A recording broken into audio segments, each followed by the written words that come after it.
నమస్తే. ప్రస్తుతం మనం ఫిలిం నగర్ పోలీస్ స్టేషన్ దగ్గర ఉన్నాం. ఏదైతే ఖైరతాబాద్ కాన్స్టిట్యున్సీలో జ్యోతిరావు పూలే జయంతి సందర్భంగా ఇక్కడ పెద్ద ఎత్తున ప్రోగ్రామ్ ఏర్పాటు చేయడం జరిగింది. దీనికి పూర్తిగా పార్టీలకు అతీతంగా ఉన్న బీసీలు ఈ ప్రోగ్రామ్ పాల్గొవాలని పిలిపివ్వడం ద్వారా అన్ని పార్టీలకు సంబంధించిన నాయకులు, లీడర్స్ ఇక్కడికి వచ్చి పాల్గొనడం జరిగింది. కానీ ఇక్కడికి వచ్చిన తర్వాత వాళ్ళు కేవలం అధికార పార్టీకి సంబంధించిన మాటలు మాట్లాడడం ఇది కొంత అసహనానికి గురి చేసింది ప్రస్తుతం ఉన్న ప్రతిపక్ష నాయకులు. మాట్లాడదాం, ఎందుకు అంత పెద్ద అక్కడ గొడవ జరగాల్సి వస్తుంది, ఏమైంది, ఎందుకు మహిళలను అక్కడ ఒక ఎమ్మెల్సీ గారిని ఎందుకు అవమానించాల్సి వస్తుంది అన్న విషయాలు కూడా తెలుసుకునే ప్రయత్నం చేద్దాం. మనతో పాటు ఇక్కడ జూబ్లీహిల్స్ కార్పొరేటర్ వెల్దండి వెంకటేశ్వర్ ఉన్నారు. అలా ఏంటి, ఎందుకు పోలీస్ స్టేషన్ రావాల్సి వచ్చింది? తెలంగాణలో జ్యోతిరావు పూలే జయంతి ఘనంగా జరుపుకున్న రోజున ఈరోజు ఫిలిం నగర్ అయితే జ్యోతిరావు పూలే గారి విగ్రహం భావించుకున్నామో ఈరోజు అన్ని బీసీ సంఘాలు, అన్ని కుల సంఘాలు, భోజన సంఘాలు, ఆల్ పార్టీలు, ఈ పార్టీ ఆల్ పార్టీలతో మా అందరితో సహకారంతో మేము స్థానికంగా జాగా లేకున్నా కానీ సొసైటీతో కొట్లాడి సొసైటీ పెద్ద చెప్పి అక్కడ ల్యాండ్ అలాట్మెంట్ చేసుకొని ఒక పార్టీ లేకుండా చేయాలన్నదే మా సిద్ధాంతం. ఫస్ట్ కెళ్ళి కూడా పార్టీలకు అతీతంగా చేయాలనే మా సిద్ధాంతం. జ్యోతిరావు పూలే గారు అన్ని పార్టీలకు ఆదర్శమైంది కాబట్టి మేము ఆ రకంగా చేసుకోవడం జరిగింది. దాన్ని రాసుకుని రాగానే స్టేజీలు వేసి మొత్తం రాజకీయ రంగు పూసేసి రాజకీయ పార్టీ టీపీసీ అధ్యక్షుడు రావడం జరిగింది. సంతోషం, ఒక బీసీ బిడ్డ మాకేం బాధ రాదు, నేను స్వాగతిస్తా ఉన్నాం.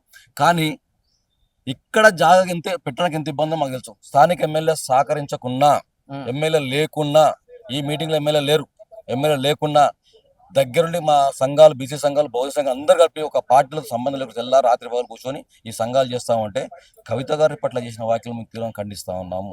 ఆ వ్యాఖ్యలు ఖచ్చితంగా చట్టమైన చర్యలు తీసుకోవాలి. అందుకే మేము పిల్లల పిఎస్లో కంప్లీట్ చేయడం జరిగింది. ఇందాక ఒక వ్యాఖ్య చేశారు, జాజుల శ్రీనివాస్ గారు ప్రధానంగా వ్యక్తి ఒక మహిళను అవమానించిన. నిజంగానే జాజుల శ్రీనివాస్ ఒక బీసీ వ్యక్తిగా చూస్తున్నా, లేకపోతే కాంగ్రెస్ పార్టీ నాయకుడుగానే ఈ ఉద్యమాన్ని నడిపిస్తుంది అనుకుంటున్నా? నేను ఏదైనా సినిమా ఒకటే వార్నింగ్ ఇస్తా ఉన్నాను. ఇది వార్నింగ్ అనుకో చెప్తున్నా. నువ్వు బీసీ ముసుగులో ఉన్న కాంగ్రెస్ కార్యకర్తవు, బీసీ జెండా పక్కేసి కాంగ్రెస్ కండ కప్పుకో. నేను ఒకటే అడుగుతున్నాను, మహిళ ఏ మహిళ అయినా, బీసీ మహిళ, ఎస్సీ మహిళ, ఎస్టీ మహిళ, అగ్రవర్ణ మహిళైనా సరే ఏ మహిళ మనకు మహిళలు గౌరవించుకోవాలి. ఆ సముఖత మన తెలంగాణకు ఉంది కదా. నీకు నీకు నీకు సోయి లేకపోవచ్చు కదా. ఇదేనా ఒక మహిళ పట్టి ఎట్లా మాట్లాడుతావు నువ్వు? నేను తీవ్రంగా ఖండిస్తాను. అదేవిధంగా రాబోయే రోజుల్లో శ్రీనివాస్ అనే వ్యక్తి కర్తవ్యం ఏడాది ఎదిగినా మేము తీవ్రంగా ఖచ్చితంగా అడ్డుకుంటాం. మేము ఖచ్చితంగా దీన్ని ఖండిస్తాం. అదేవిధంగా ఒకటి చెప్తా ఉన్నాం, అయ్యా శ్రీనివాస్ చెప్తున్నాడు, సభ పైన చెప్తాం, నాకు సంతోషంగా జ్యోతిరావు పూలే గారు, రేవంత్ రెడ్డి గారు 2 ఎకరాలు జాగిచ్చిండు, ఎలక్షన్ కూడా అయిపోయి పెడతాను కదా. నేను ఒకటే సూచిపడిన ఒకటి అడుగుతున్నాను, బాబాసాహెబ్ అంబేద్కర్ విగ్రహం దేశంలోనే మొట్టమొదటి ఈ రాష్ట్ర తొలి ముఖ్యమంత్రి కేసీఆర్ గారు పెట్టారు కదా. ఇప్పటిదాకా కాంగ్రెస్ పార్టీ వచ్చాక ఒక జయంతి అయిపోయింది, ఒక వర్ధంతి అయిపోయింది కదా. ఇప్పటిదాకా నువ్వు ఎదుగు దండగలేకపోతున్నావు, గేటుకు తాళం ఎందుకు మాట్లాడడం? అది నేను మాట్లాడదామంటే నాకు మైక్ ఇవ్వకుండా లొల్లి పెడతాను. పార్టీ మీటింగ్ అక్కడ జరిగింది, పార్టీలకు అతీతంగా మీటింగ్ జరుగుతున్నప్పుడు మీరు బీఆర్ఎస్ పార్టీ అని మైక్ ఇవ్వలేరా, లేకపోతే మీరు అట్లా ఏమన్నా గొడవ చేస్తాను అట్లాంటిది ఏమన్నా విషయాలు అక్కడ జరుగుతున్నాయి? నాకు ఫస్ట్ మాట్లాడి మా వర్షన్ మాకు స్థానిక ఇబ్బందులు మాకు అన్ని చెప్పినాం. కానీ శ్రీనివాస్ అనే వ్యక్తి మధ్యలో వచ్చినాడు. మధ్యలో రావడంతో ఏమైంది, మామూలు అందరు టీపీసీ అధ్యక్షుడు మంచిగా మాట్లాడిపోయినాడు. కానీ మహేష్ గౌడ్ మంచిగా మాట్లాడిపోయాడు. ఎక్కడ పార్టీ కాంట్రవర్సీ ఏం చేయలేదు. ఏదో ఒక 2 మాటలు కామన్ కాబట్టి ఆయన ఒక అధ్యక్షుడు వదల మాట తప్పేం లేదు కదా. నువ్వు బీసీ అంటున్నావు కదా, బీసీ అని కవిత నీకేం సంబంధం? నేను ఒకటి అడుగుతాను, ఆయన మహేష్ గౌడ్ నేను గర్ల్స్ని పడుతున్నాను. తమిళనాడులో 69% వచ్చిన రిజర్వేషన్ వనిత ఎవరు? వీరనారి బ్రాహ్మణ బిడ్డే కదా, 3 సార్లు ముఖ్యమంత్రి అయింది కదా. ఆ వయసు మేము ఎందుకు తీసుకోవద్దు? అలా ఎందుకు కొడుతుంది? మన బీసీల కోసం మాట్లాడే ప్రతి బిడ్డను మనం స్వాగతించాల్సిందే. ఎవరు మాట్లాడినా ఏది మాట్లాడినా, రేవంత్ రెడ్డి గారు, కేసీఆర్ మాట్లాడినా, బీజేపీలో మాట్లాడినా బీసీలు అంటే గౌరవించాలి. బీసీల కోసం మాట్లాడేటప్పుడు బీసీ అనుకో మూలతో కవిత ఎందుకు పోతున్నావు? నాకు అర్థం కాదు. కవిత నీకు ఏం చేసిందా? నువ్వు ఫస్ట్ కన్నది కాంగ్రెస్ కన్నర కప్పు మేము స్వాగతిస్తుందని. ఎందుకు జాజుల శ్రీనివాస్ కి ఎమ్మెల్సీ కవిత గారు బీసీ నినాదంలో అడ్డుపడే అవకాశం ఉందని జాజుల శ్రీనివాస్ ఇటు కవిత గారి మీద అటాక్ చేస్తున్నా ఈ విషయంలో? ఇప్పుడు ఆయనకి ఏం అర్థమైతే లేదు. కవిత గారు ఒక పాటలో మాట్లాడుతున్నారు, ఆ పక్కన బీసీ సంఘాలు నిన్న మన ప్రెస్ మీట్ పెట్టినాయి. నువ్వు ఏ పక్క చెప్పరావు, మా సంఘం నువ్వు ఏ సంఘం? నువ్వు కాంగ్రెస్ పార్టీ అడుగుతా ఉంది. మేము బీసీ సంఘాలు మీటింగ్ పెట్టినా కదా, 2-3 రోజుల కింద పెట్టింది కదా, ప్రెస్ మీట్ పెట్టారు కదా. వాళ్ళు అడుగుతూ నువ్వు ఏ పక్క, ఈ పక్కనో ఆ పక్కనవా? ఎక్కడో పక్కండు. బీసీ ముసుకేసుకొని బీసీలో ఒక్కొక్క నువ్వు బీసీల పక్కండు, బీసీల పక్క లేకపోతే కాంగ్రెస్ పార్టీ కండు వేసుకుని నువ్వు కాంగ్రెస్ పని చేసుకో, తప్పేం లేదు. అంతేగా శ్రీనివాస్ బీసీ కండవ తీసేయమని చెప్తా చెప్పి నేను చేతి పైన నువ్వు బీసీ కండ పక్కెట్టి కాంగ్రెస్ కండ వేసుకొని చెప్పినాను. మైక్ కూడా దగ్గర వెళ్ళకుండా మమ్మల్ని మా వాళ్ళంతా లంచ్ అందరు వెళ్ళడం, మాకు తక్కువ పాపులేషన్ ఉండడం, వాళ్ళ అధికార పార్టీ కాబట్టి వాళ్ళు మొక్క మందును అట్లనే తోపడం జరిగింది.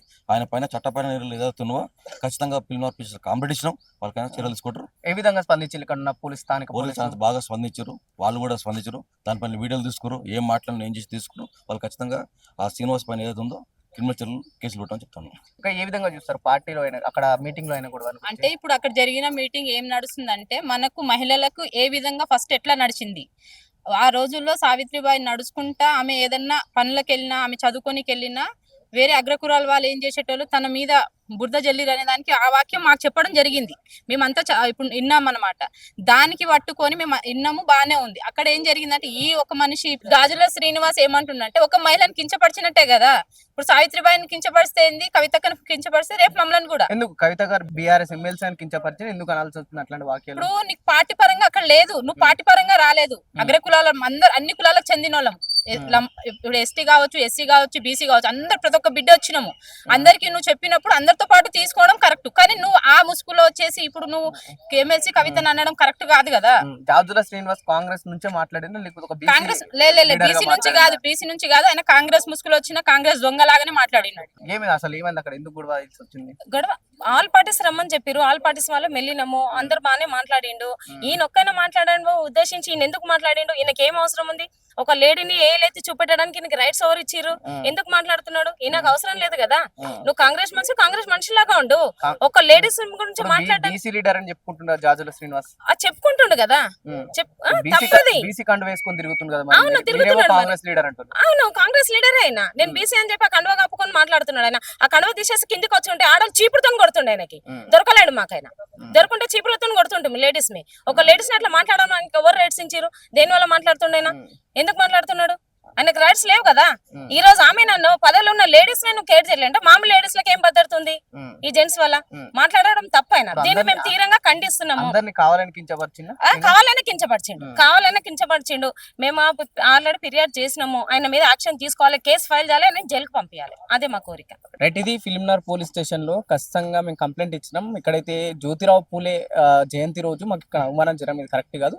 పార్టీలకు అతీతంగా జరిగిన మీటింగ్ లో ఇలాంటి పార్టీ నినాదాలు తీసుకురావడం సవం కాదని చెప్పేసి ఇటు వెంకటేష్ గారు కూడా చెప్పడం జరుగుతుంది. జాజుల శ్రీనివాస్ గారికి ప్రధానంగా నేను ఇస్తున్న వార్నింగ్, మీరు బీసీ కండువా తీసుకొని కాంగ్రెస్ కండువా వేసుకొని అని చెప్పేసి పదే పదే వెంకటేష్ గారు కూడా చెప్పడం జరుగుతుంది. కెమెరామెన్ రఘుతో పవన్, ఎల్ఆర్ఎన్ మీడియా.